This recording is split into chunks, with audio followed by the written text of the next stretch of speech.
자, 우리 좌우로 우리 옆에 있는 분들하고 한번 인사 나누겠습니다. 그리고 우리 가정에서 온라인으로 예배하는 성도님들도 우리 가족들과 함께 인사 나누겠습니다. 우리 함께 힘내십시다. 우리 함께 힘내십시다. 1945년 8월 15일 광복을 맞은 지 올해로 76주년을 맞이하고 있습니다. 일제치하에서 36년간 우린 참 수치스러운 세월, 억압의 세월을 마쳤습니다. 그리고 광복을 맞이하면서 이 나라는 정말 새로운 나라, 새로운 시대를 꿈꿨죠. 그러나 끊임없는 분열과 반목 끝에 1950년 6.25 전쟁으로 말미암아 민족 상잔의 아픔을 겪기도 했습니다. 그리고 오늘에 이르기까지 한반도는 남북한으로 갈려져서 38선을 가운데 두고 아직도 서로 간에 대치하고 있는 가운데 있고요. 비종전 국가로서 서로 대치하고 있습니다.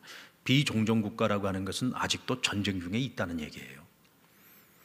정전 이후에 68년 세월 동안 대한민국은 자유민주주의 국가로서의 기틀을 세우고 온 국민이 부단히 노력한 결과 이제 세계에서 가장 잘 사는 나라 중에 하나인 선진국의 대열에 서게 되었습니다.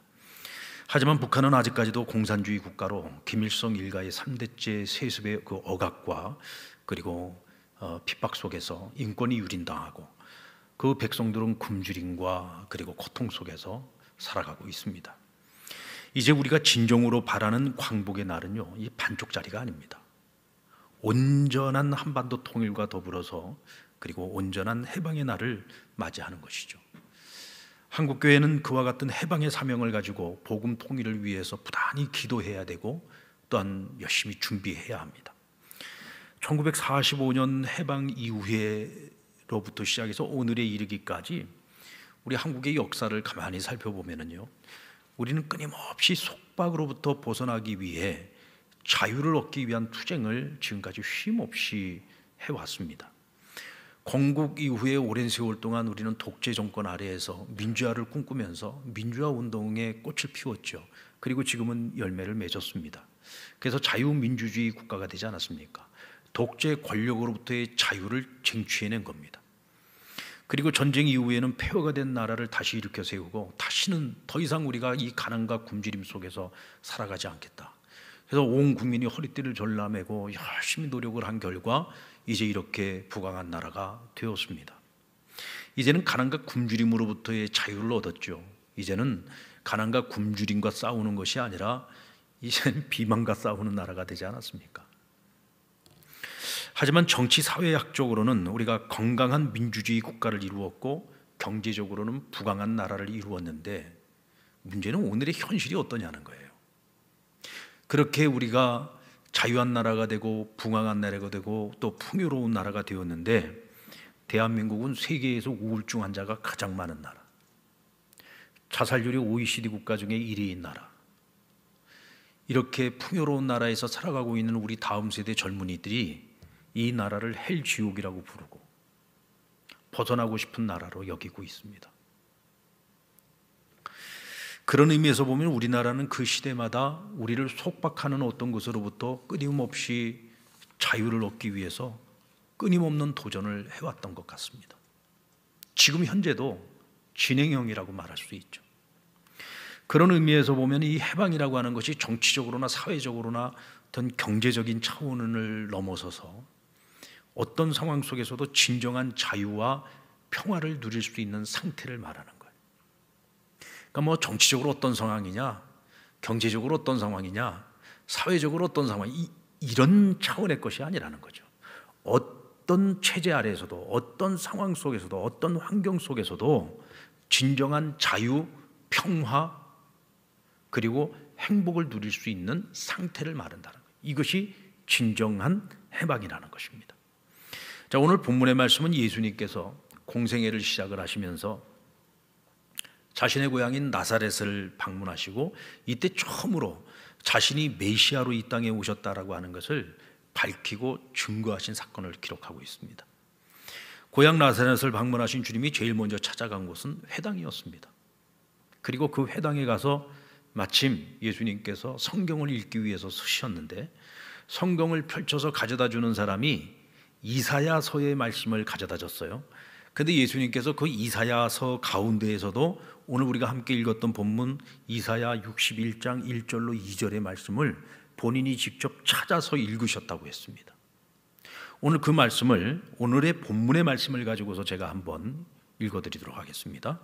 주의 성령이 내게 임하셨으니 이는 가난한 자에게 복음을 전하게 하시려고 내게 기름을 부으시고 나를 보내사 포로된 자에게 자유를, 눈먼 자에게 다시 보게 함을 전파하며 눌린 자를 자유롭게 하고 주의 은혜의 해를 전파하게 하려 하심이라. 이 말씀을 읽으신 후에 회당 안에 있는 사람들에게 이 말씀의 의미가 무엇인지를 설명을 해 주시고 나서 이렇게 쐐기를 박았습니다. 이 글이 오늘 너희 귀에 응하였다. 오늘 지금 너희가 이 말씀이 너희 귀에 응하였다라는 얘기는 이 말씀이 이루어진 그 현장에 너희가 지금 있다는 얘기예요. 여러분, 이사야 61장 1절로 2절의 이 말씀은 이사야가 무엇을 예언하고 있는 것입니까? 이 땅에 죄와 사망과 하나님의 심판 아래에 있는 온 인류 모든 사람들을 구원하시기 위해 이 땅에 오시는 예수 그리스도, 다시 말하면 메시아의 예언이에요. 메시아가 이 땅에 와서 어떤 일을 할 것인지, 메시아가 이 땅에 오시는 목적이 무엇인지에 대해서 예언을 하고 있는 말씀이 바로 이사야 61장 1절 2절의 말씀이에요. 그러니까 이 말씀을 읽고 설명을 해주시고 난 후에 주님이 하신 말씀이 뭐냐? 바로 그 메시아가 누구냐? 바로 나라는 거예요. 메시아이신 예수 그리스도, 그분이 이 땅에 오셨고 지금 그 현장 속에 지금 너희들이 있다는 것입니다. 그렇다면 메시아이신 예수님이 이 땅에 오신 목적이 무엇입니까? 자, 오늘 말씀에 보면은 가난한 자에게 복음을 전하기 위해서 오셨다 그랬어요. 가난한 자에게 복음을 전하는 것이다. 그럼 여기서 가난한 자는 누구냐? 포로된 자, 눈먼 자, 눌린 자들입니다. 그러니까 이와 같이 가난한 자들에게 복음을 전하는데 그 복음을 받아들이는 사람들에게 어떤 역사가 일어나느냐? 포로된 자에게 자유가 주어지고 앞을 보지 못하는 영적인 장님들에게서는 다시 보게 되고 눌려있는 자들도 자유를 얻게 될 것이다 라고 말씀해 주셨습니다. 이것을 한마디로 표현을 하면은 구원이라고 말하고 세상적인 용어로 이야기를 한다면 해방이라고 말할 수 있죠. 예수님께서 이 세상에 오신 목적은 인간을 불행하게 만드는 모든 죄와 악으로부터 인간을 해방시키는 것입니다. 이것이 예수님이 이 세상에 오신 목적이에요. 그리고 주님은 단지 기쁜 소식 곧 복음을 전하는 자의 사명만이 아니라 주님 자신이 복음이 되어 주셨어요. 주님 자신이 복음이 되어 주셔서 그 예수 그리스도의 그 복음을 받아들이는 자들은 이와 같이 포로에서 자유를 얻게 되고 눈먼 자가 다시 보게 되고 눌린 자들이 자유를 얻게 된다는 것입니다. 이것이 진정한 해방이다라고 말씀하고 있는 것입니다. 바벨론의 포로로 끌려간 이스라엘 백성들에게 이사야가 전한 해방의 예언은 복음이었습니다. 그리고 이 복음은 실제로 역사 속에서 이루어졌죠. 바벨론의 포로로 끌려간 지 70년 만에 이스라엘 백성들은 다시금 예루살렘으로 돌아오게 됩니다. 그것도 아주 신묘막측하신 하나님의 방법으로 바벨론을 무너뜨린 페르시아의 왕인 고레스의 칙령에 의해서 이스라엘이 포로된 백성들이, 그것도 바벨론의 포로로 끌려갔던 백성이 바사의 포로가 되어 예루살렘으로 돌아가게 된 것입니다.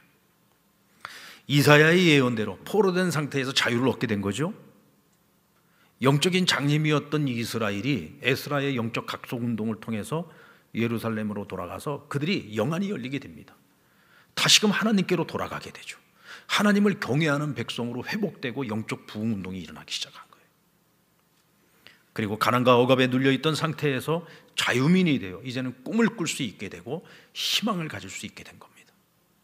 그런데 여러분, 이스라엘 역사에서 보면 이와 같은 해방의 역사는요, 영원한 것이 아니라 아주 제한적이고 아주 한시적으로 일어난 사건이었다는 것을 우리는 알고 있어요.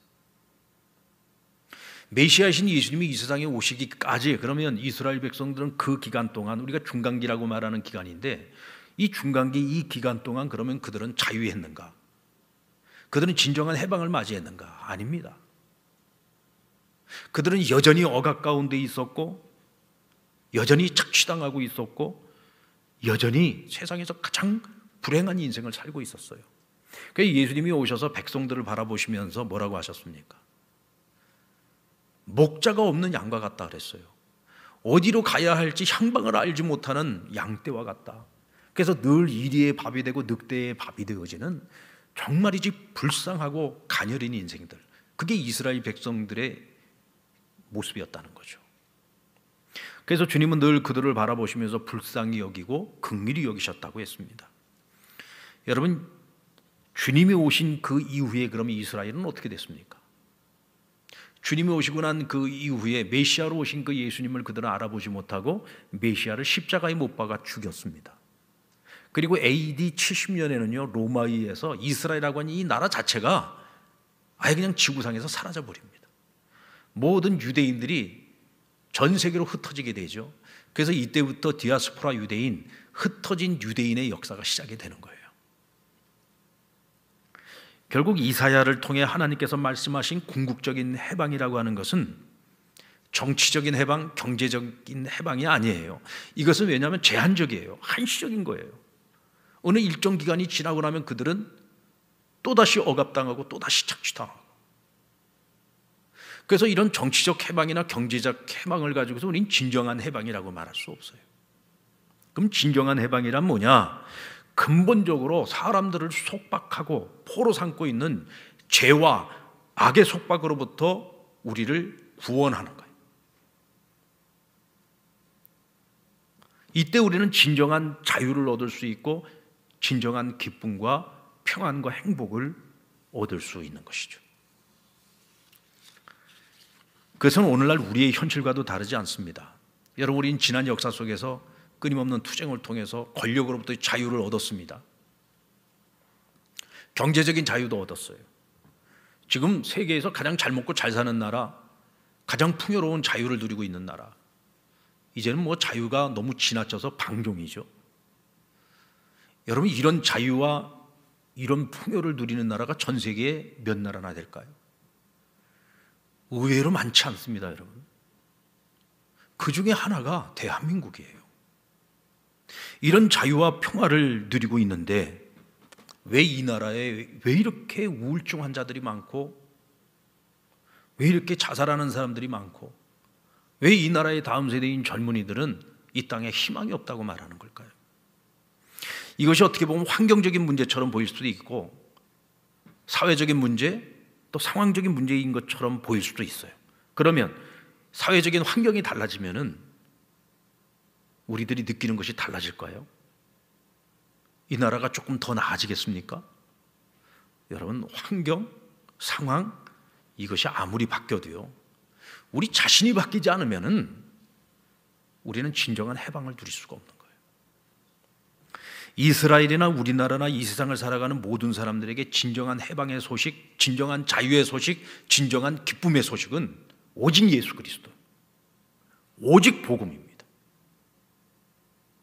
복음이 들어가서 포로가 자유가 되고, 복음이 들어가서 보지 못하는 자들이 다시 보게 되고, 복음이 들어가서 눌린 자들이 자유를 얻지 않는 한은 우리를 억압하고 있는 이 세상의 모든 것들로부터 우리가 진정한 자유를 얻고 진정한 기쁨과 행복과 평안을 누릴 수 없단 말이죠.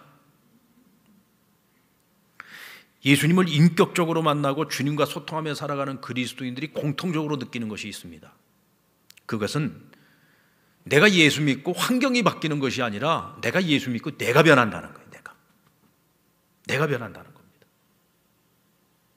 여러분들 예수 믿고 내가 변했습니까? 여러분들 자신이 변했습니까? 어떤 변화를 경험했습니까? 환경은 하나도 바뀐 것이 없고 상황과 처지는 하나도 달라진 것이 없는데 이전과 내가 달라졌어요. 뭐가 달라졌느냐? 예전에 불안했던 내 마음속에 평안이 찾아왔어요.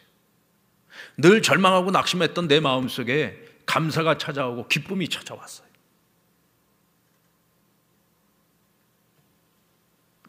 상황은 하나도 바뀐 것이 없는데 환경은 하나도 바뀌었는데 대체 무엇이 나를 그렇게 바꾸어 놓은 것입니까? 그게 바로 예수 그리스도의 복음입니다. 복음이 들어오면은요, 나도 이걸 내가 어떻게 설명할 길이 없는데 내 안에 그런 변화가 일어난단 말이죠. 하나도 바뀐 것이 없는데 내가 변해 있는 거예요. 내가 그런 나를 보면서 내가 깜짝깜짝 놀라는 겁니다. 어떻게 내가 이럴 수가 있지? 얼마 전만 하더라도 그렇게 불안했던 내 마음속에 어떻게 이런 평화가 찾아올 수 있고 평안이 찾아올 수 있지?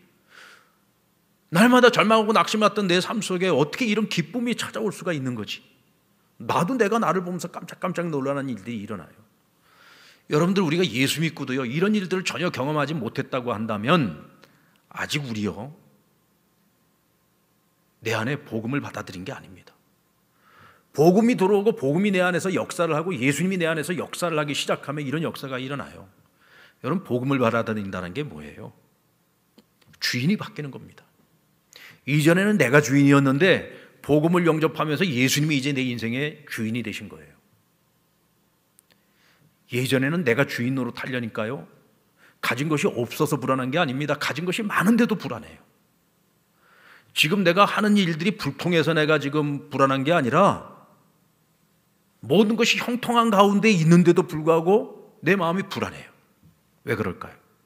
내가 주인 노릇을 하니까 그래요. 언제 무슨 일이 일어날지 몰라요. 그러니까 항상 불안한 거예요. 좋은 것을 먹으면서 기쁘지 않아요? 불안한 거예요. 그런데 주인이 예수님으로 바뀌어요. 전능하신 하나님으로 바뀌어요. 역사를 주관하시고 이 세상 모든 만물을 창조하시는 하나님이 내 인생의 주인이 되셨어요. 모든 인간의 불가능성을 가능성으로 바꾸시는 하나님이 우리의 주인이 되신 거예요. 그러니까 그 믿음을 가지고 살아가니까 어느 순간부터 내 마음속에 그런 변화들이 찾아오는 거예요. 예수 믿고도 아직까지 그런 변화를 경험하지 못했다면 아직도 주인이 안 바뀐 겁니다. 여전히 내가 주인 노릇하고 있는 거예요. 그러니까 늘 우리가 환경 탓을 하고 늘 상황 탓을 하면서 살아가는 거죠. 괌에 있는 탈로포포 근처의 정글 속으로 한 10분 정도를 들어가면 요코이 동굴이라는 곳이 있습니다. 이 요코이 동굴은 1944년에 미국이 이 괌을 탈환하기 위해서 작전을 펼칠 때 당시 육군 병장이었던 일본의 요코이라고 하는 병장이 이 동굴 속에 들어가서 자기만의 은신처를 만들어 놓고 거기서 28년 동안을 숨어 지냈어요. 전쟁이 끝났는데 일본이 항복을 하고 패전을 하고 이제 모든 전쟁이 다 끝났는데 이 사람은 적군에게 들키지 않기 위해서 동굴 속에 들어가 가지고 전쟁이 끝난지도 모르고 28년 동안 그렇게 숨어서 산 거예요. 스스로가 동굴의 노예가 돼 가지고 그 속에서 산 거죠. 전쟁이 끝났다는 이 소식만 들었더라면 그런 고생하지 않아도 됐는데 그 소식을 듣지 못해서 동굴 속에서 28년 동안이나 동굴의 포로가 돼서 산 겁니다. 그러다가 28년 만에 발견이 된 거예요. 정글에서 세상으로 돌아온 요코이는 일본으로 돌아가서 전쟁 영웅이 됩니다. 그러나 계속해서 그는 동굴에서 사는 꿈을 꾸고 체포에 대한 두려움으로 악몽에 시달렸다고 합니다. 그런데 일본에서 결혼을 하고 아내와 함께 자신이 28년 동안 숨어 지냈던 그 괌에 있는 동굴을 찾아가게 됩니다. 그리고 그곳에 가서 자신이 과거에 그 28년 동안 그곳에서 어떻게 살았는지를 생각을 하고 지금 내가 동굴에서 나와서 지금까지 살아온 날들을 생각을 해보면서 내가 이제야말로 진정한 자유를 얻었다는 것을 깨닫게 되었어요. 그리고 그날 이후로는 더 이상 그런 고통을 겪지 않았다고 합니다. 여러분들, 예수 믿고 거듭난 저와 여러분은요, 내가 예수 믿기 이전에 내 삶이 어떠했었는지를 기억해야 돼요. 그래야 예수 믿고 내 삶이 어떻게 변화됐는지를 알 수 있고 어떤 상황, 어떤 환경 속에 내가 기뻐해야 되는 이유가 무엇인지를 분명하게 알 수 있어요. 그런데 많은 그리스도인들이요, 그 분명한 분기점을요 생각하지 않고 기억하지 않고 그냥 지나가 버려요. 그러니까 내가 예수 믿고 뭐가 변했는지도 잘 모르고 살아가는 거예요. 예수 믿고 변화되어진다는 것이 대체 뭐가 변화되어야 되는지, 무엇이 진정한 해방인지를 알지 못하니까 예수 믿고도 기쁨이 없어요. 자유가 없어요. 평안이 없고요. 행복이 없어요. 복음 아래 있는 사람들에게 진정한 자유와 기쁨, 그것은 그리스도 예수 안에서 스스로가 자유의 종이 되어서 살아가는 것입니다. 여러분, 스스로 자유의 종이 된다는 것은 무엇을 의미합니까? 우리 스스로가 주님께 매어서 사는 거예요. 우리 스스로가 주님께 나의 자유를 반납하고 주님께 내가 매어서 살아가고 내가 주님께 속한 자로 살아가는 거예요. 주님께 순종하면서 살아가는 것입니다. 주님께서는 자기 생명으로 자기의 피값으로 오늘 저와 여러분을 죄와 사망과 심판으로부터 우리를 값주고 사셨어요. 그래서 우리가 구원을 얻었잖아요. 그런데 주님은 자기 피값으로 우리를 사셨는데 우리를 자기의 노예로 삼는 것이 아니라 우리에게 자유를 선물로 주셨어요. 그 자유를 선물로 받은 우리가 스스로 그 자유를 주님께 반납하고 우리가 스스로 주님의 종이 되어서 살아가는 거죠. 그래서 자유의 종이라는 표현을 쓰는 겁니다. 이때 우리가 진정한 해방을 누릴 수가 있는 거예요. 이스라엘이 하나님을 떠나서 스스로 자유를 얻으려고 했습니다. 이제 우리 더 이상 하나님께 매여서 살고 싶지 않아. 이제는 우리가 세상의 다른 나라들처럼 세상의 많은 신들을 섬기고 싶어. 그래서 그들이 하나님을 버리고요, 스스로 온갖 우상들을 섬기기 시작했습니다. 이제 더 이상 하나님만 의지할 수 없어. 그래서 세상 나라들과 결탁을 하고 세상 나라들을 섬기기 시작했습니다. 이제 더 이상 우리가 하나님의 율법, 하나님의 말씀만을 따라서 살 수 없어. 우리도 세상의 이치를 따라서 살 거야. 그 결과가 어떻게 됐습니까? 모든 걸 다 잃어버리고 강제로 포로가 되지 않았습니까? 오랜 세월 동안 영적인 장님이 되어 살지 않았습니까? 오랜 세월 동안 그들이 눌려서 살았습니다. 이것이 여러분 스스로 하나님을 떠난 자들의 결론입니다. 하지만 그들이 힘없고 약하고 보잘것없을 때 스스로 자유의 종이 되어 하나님께 매여서 살고 하나님께 복종하면서 살 때 세상의 그 어느 나라도 함부로 넘볼 수 없는 가장 약하지만 가장 강한 나라로 하나님께서 그들을 세워주셨어요. 우리는 성경과 역사를 통해서 하나님께서 행하신 그 일들을 우리는 알고 있고요, 기억하고 있습니다. 우리나라를 보십시오. 한국교회가 왕성할 때, 이 나라에 복음이 왕성할 때 우리 사회는요 왕성하게 부흥했습니다. 우리도 모르는 사이에 이 대한민국이라고 하는 이 사회가 복음의 영향력 아래에 있었던 거예요.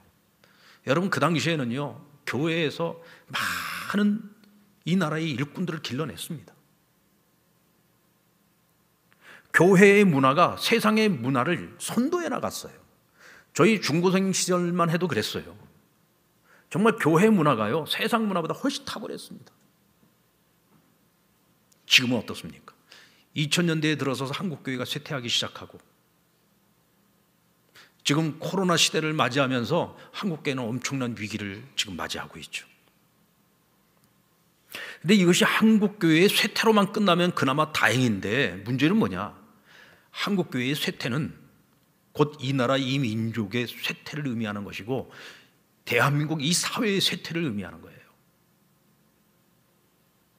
하나님이 외면하고 복음의 영향력이 떨어졌던 나라들이 어떻게 쇠락해 가고 있는지 여러분, 우리는 유럽의 역사를 통해서 이미 선교육을 받지 않았습니까? 천하를 호령했던 영국이나 유럽의 수많은 기독교 국가들이 지금은 다시 선교 대상 국가들이 됐어요. 이제 우리나라에서요 영국이나 프랑스 그런 유럽에 선교사를 파송하고 있습니다. 이젠 더 이상 그런 나라들이 기독교 국가가 아니에요. 이젠 그런 나라들이 이슬람화 되어져 가고 있어요. 이제는 동성애라든지 세상의 온갖 죄와 악이 그 사회 그 나라에 관영해 가지고 완전히 소돔과 고모라처럼 되어가고 있습니다. 복음이 그 나라를 떠나니까 국력도 쇠하고 있지 않습니까? 우리나라는 여전히 분단 국가입니다. 통일이라고 하는 숙제를 가지고 있는 아직도 미완성 해결해야 되는 문제가 너무나 많은 나라입니다. 그런 우리가 복음의 능력을 상실하고 사단이 만들어 놓은 온갖 견고한 진에 말려들어서 사회적 질서가 무너지고 진리가 무너지고 사람들의 정신력까지 흔들려 버리면은 통일, 여러분 그건 꿈 같은 일입니다. 오늘날 이 시대의 교회의 사명은 이 나라의 운명과 직접적으로 연결되어져 있다는 사실을 우리 한시도 잊어서는 안 됩니다. 오늘 우리에게 그 책임이 있는 거예요.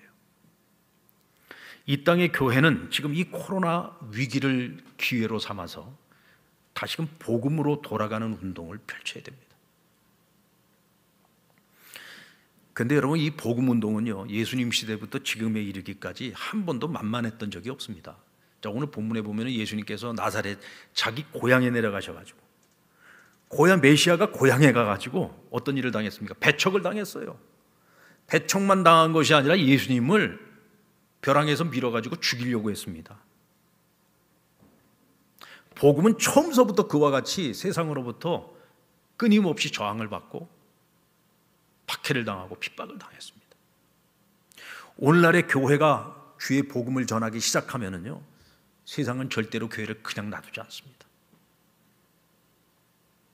우리가 입 딱 다물고 복음 전하지 않고 그냥 나 하나 편하게 살지 하고 살면은요, 세상은 절대로 우리를 힘들게 하지 않아요. 근데 우리가 적극적으로 복음을 전하기 시작하고 세상의 잘못된 것에 대하여 잘못됐다고 얘기하기 시작하면은 그때부터 세상은 교회를 핍박하기 시작합니다. 여러분, 그 뒤에 무엇이 있습니까? 사단이 있잖아요. 하나님의 나라가 자신이 지배하고 있는 이 세상에 그 지경이 확장되어져 갈 때 이 사단이 가만히 있겠습니까?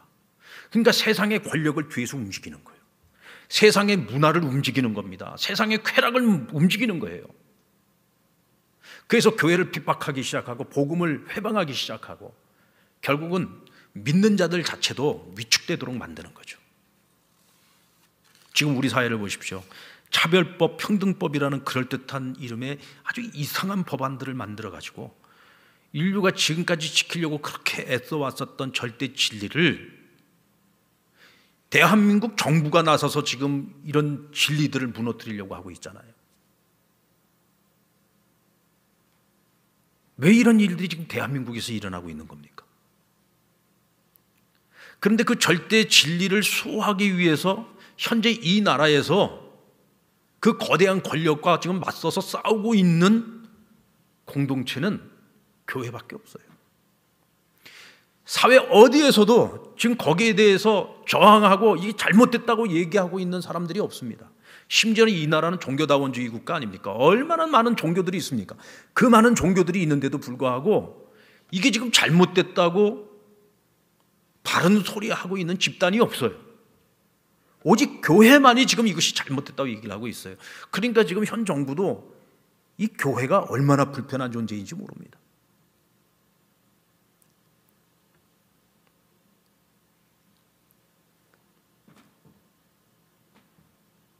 진리를 무너뜨리고 하나님의 창조 질서를 무너뜨리는 것이 인권이고 자유라고 이야기하는 이 이상한 사람들. 진리를 무너뜨리는 자유, 진리, 이건 다 왜곡된 거죠. 왜곡된 겁니다. 이 땅의 교회는 잘못된 세계관과 가치관, 인류를 죄악 속으로 몰아넣으려고 하는 이 사단의 음모에 대해서 끝까지 저항해야 되고 이 잘못을 바로 잡아야 돼요. 그 길만이 교회도 살고 우리 사회도 살고 이 나라 이 민족의 운명도 살 수 있는 유일한 길입니다. 복음이 무너지고 복음이 힘을 잃게 되면 한국교회의 미래도 사라지는 것이고 이 나라 이 민족의 미래도 사라지는 겁니다. 그러므로 이 시대의 진정한 해방은 한국교회가 복음으로 돌아가는 거예요. 여러분, 우리 한국교회도 이미 너무 세속화됐잖아요. 우리가 복음의 능력을 잃어버리니까 세상이 교회를 조롱하고 세상이 교회를 지적하기 시작하는 거예요. 우리가 복음의 능력을 잃어버려서 그래요. 그래서 이제는 우리가 다시 복음으로 돌아가는 노력을 해야 되는 겁니다. 한국교회가 우리 사회에서 복음의 능력으로 선한 영향력을 미칠 수 있어야 됩니다. 쾌락으로 질주하고 있는 온갖 세상의 죄와 악으로 가득 차가고 있는 이 나라, 이 사회, 지금 우리가 쾌락에 속박당하고 있잖아요. 여러분, 요즘 뭐 TV를 틀어보면은 거기 나오는 여러 가지 그 방송들을 보세요. 그냥 다 즐거운 거, 재미있는 거, 자극적인 것밖에 없어요. 우리도 모르는 사이에 거기에 우리가 이미 익숙해져 갖고 스며들고 있는 거예요. 정말 우리가 영적으로 깨어있지 않으면, 우리가 영적으로 깨어있지 않으면, 하나님 앞에서 살려고 몸부림치지 않으면, 복음의 능력을 회복하기 위해서 몸부림치지 않으면 이 거대한 이 쾌락 공화국 속에서 우리가 전부 다 자멸하고 마는 것입니다. 여러분, 바벨론 포로였던 이스라엘이 어떻게 해방이 되고 어떻게 예루살렘으로 돌아갈 수 있었습니까? 바벨론에서 그들이 무슨 독립운동을 했습니까? 저항운동을 했습니까? 그들이 바벨론에서 예루살렘으로 돌아갈 수 있었던 것은 오직 하나님의 은혜입니다. 하나님께서 고레스의 마음을 감동시키고 그 마음을 만져서 어느 날 갑자기 일어난 사건이었어요. 그렇다고 이스라엘이 아무것도 안 한 것은 아닙니다. 대부분의 백성들은 선지자 예언자들의 그 말씀에 대해서 믿지 않았어요. 설마 그런 일이 일어나갈까? 하지만 그 가운데서도 정말 다니엘과 같은 사람들, 느헤미야와 같은 사람들, 에스라와 같은 사람들, 스룹바벨과 같은 사람들, 이런 깨어있는 선각자들은 반드시 하나님께서 그 약속의 말씀을 이루실 거라는 믿음을 가지고 오랜 세월 동안을 기도해 왔습니다. 그리고 그날을 위해서 끊임없이 준비해 왔어요. 하나님께서 그런 사람들을 보고 감동하셔서 하나님이 약속하신 그 일들을 성취하신 것입니다. 여러분, 이 나라가 어떻게 1945년도에 일본으로부터 해방을 할 수 있었습니까? 많은 독립운동가들이 목숨 걸고 열심히 독립운동했지요. 수없이 많은 피를 흘리고 희생을 하지 않았습니까? 그 노력도 참으로 귀한 일입니다만은 이 국제정서 속에서 당시에 이 조선이라고 하는 나라, 대한제국이라고 하는 나라가 해방을 이룰 수 있는 것은요, 불가능한 일이었습니다. 그러나 역사를 주관하시는 하나님께서 2차 세계대전 중에 일본을 참전시키셨어요. 그리고 결국은 잠자는 사자 미국을 건드린 거죠. 그리고 일본이 패망을 하면서 우리는 어부지리로 해방을 얻어낸 겁니다. 여러분, 하나님의 은혜가 아니었으면요, 그런 해방은 우리가 국제 정치학으로는 도저히 불가능한 일이었습니다. 자, 그렇다면 이제 우리 한반도 통일, 우리가 날마다 꿈꾸며 기도하고 있는 이 복음 통일은 어떻게 이루어질 수 있을까요? 여러분, 이것이 정치적으로 해결될 수 있을까요? 우리 남한 정부와 북한 정부가 같이 한 테이블에 앉아가지고 미국 대통령 불러다가 같이 만나가지고 회의를 자주 하다 보면은 통일이 이루어질까요? 여러분, 국제정치학자들은 얘기합니다. 이것은 절대로 정치적으로 해결할 수 있는 문제가 아니다. 왜? 이 한반도는 지정학적으로요, 어느 나라도 포기할 수 없는 나라예요. 자신들의 이권을 위해서. 아주 복잡하게 주변에 있는 열강들이 아주 복잡하게 이해관계가 얽혀있는 지역이 바로 이 한반도 땅입니다. 그리고 공산주의, 사회주의와 이 자유진영을 딱 가르고 있는 아주 희한한 지금 아주 이 지정학적 위치를 갖고 있는 나라란 말이죠.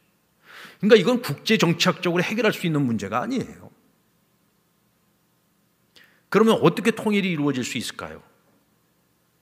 저는 하나님께서 고레스의 마음을 만져서 정말 어느 날 갑자기 그 땅 가운데 귀한의 역사가 이루어졌던 것처럼 하나님께서 그와 같은 해방의 역사를 하나님이 심무막직하신 방법으로, 하나님의 방법으로, 하나님의 때에 역사하실 거라고 저는 믿습니다.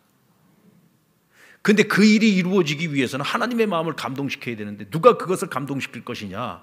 이 땅의 교회가 그걸 감동시켜야 되는 거예요. 왜? 하나님을 감동시켜야 되니까. 그 일을 이루실 수 있는 분은 하나님밖에 없으니까.